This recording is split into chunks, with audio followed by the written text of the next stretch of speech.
आज हम एक इम्पॉर्टेंट टॉपिक क्रांतिक कोण के बारे में पढ़ेंगे। तो क्रांतिक कोण समझ लें कि होता क्या है।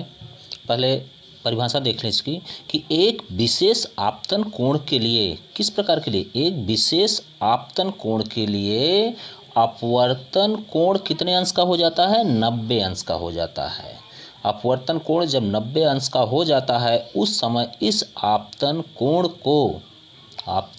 को क्रांतिक कोण कहते हैं। इसे C से प्रदर्शित करते हैं। जैसे चित्र में देखिए यहाँ पे कि एक माध्यम से प्रकाश की किरणें आपतित हो रही है और दूसरे माध्यम में यह निकल गई।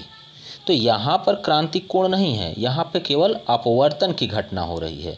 लेकिन दूसरे चित्र में देखिए कि यहाँ पर एक आपतित किरण यहाँ पर आ रही है और जैसे ही यह दूसरे माध्यम में निकलने के लिए जाती है, अपवर्तित होती है, तो यह माध्यम की सतह पर चली जाती है और अभिलंब के साथ यह कितने अंश का कोण बना रही है, 90 अंश का। तो जिस समय अपवर्तन कोण 90 अंश का हो जाता है उस समय इस आपतन कोण को क्रांतिक कोण कहा जाता है और इसे C से प्रदर्शित करते हैं। क्रांतिक कोण अब है उसके बाद पूर्ण आंतरिक परावर्तन। एक और इसमें चेक कर लिया जाए इसी के साथ ही कि पूर्ण आंतरिक परावर्तन क्या है। पूर्ण आंतरिक परावर्तन, तो इसमें जब प्रकाश की किरण सघन माध्यम से जब विरल माध्यम में बिल्कुल नहीं जाती है, कहाँ से, प्रकाश सघन माध्यम से विरल माध्यम में बिल्कुल नहीं जाती है बल्कि सघन माध्यम में ही लौट जाती है, तो इस घटना को पूर्ण आंतरिक परावर्तन कहते हैं। चित्र में यहाँ पे देख कर समझ लीजिए कि यह सघन माध्यम है, यह अगर जल है, यहाँ पर यह है जल है और यह है वायु है, तो इसमें सघन कौन सा माध्यम है कि जल सघन माध्यम है, वायु विरल माध्यम है। तो सघन माध्यम से जब प्रकाश की किरणें आपतित होती है तो यह विरल माध्यम में जाने के बजाय आपतन बिंदु से यह सघन माध्यम में ही वापस लौट जाती है और जब सघन माध्यम में लौट जाती है वापस, तो इसी घटना को कहा जाता है पूर्ण आंतरिक परावर्तन।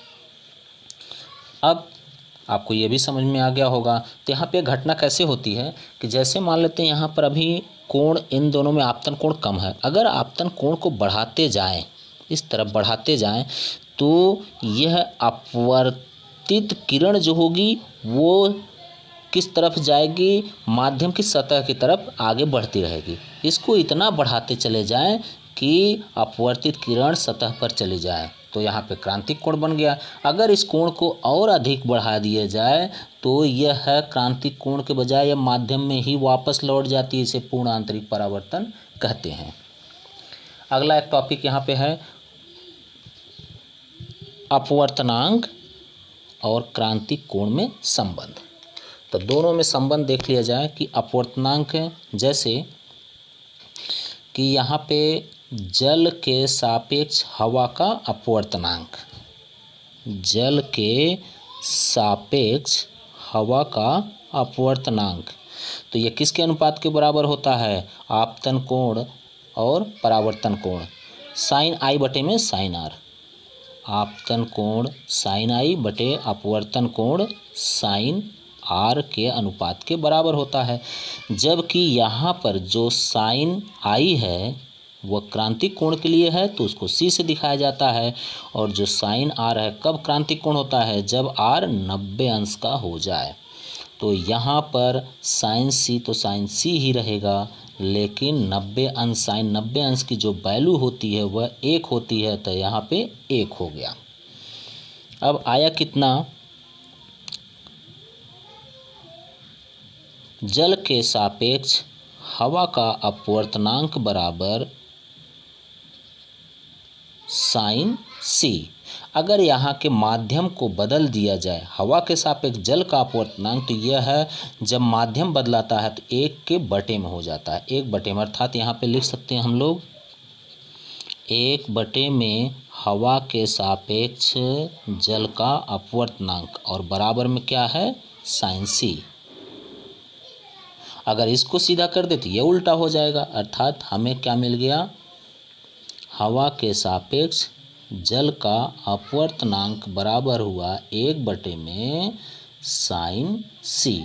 और यही आपको याद रखना है, ये एक फार्मूला हो गया, हवा के सापेक्ष जल का अपवर्तनांक 1/में साइन सी। यह आपको वीडियो कैसा लग रहा है प्लीज़ कमेंट करिए। धन्यवाद।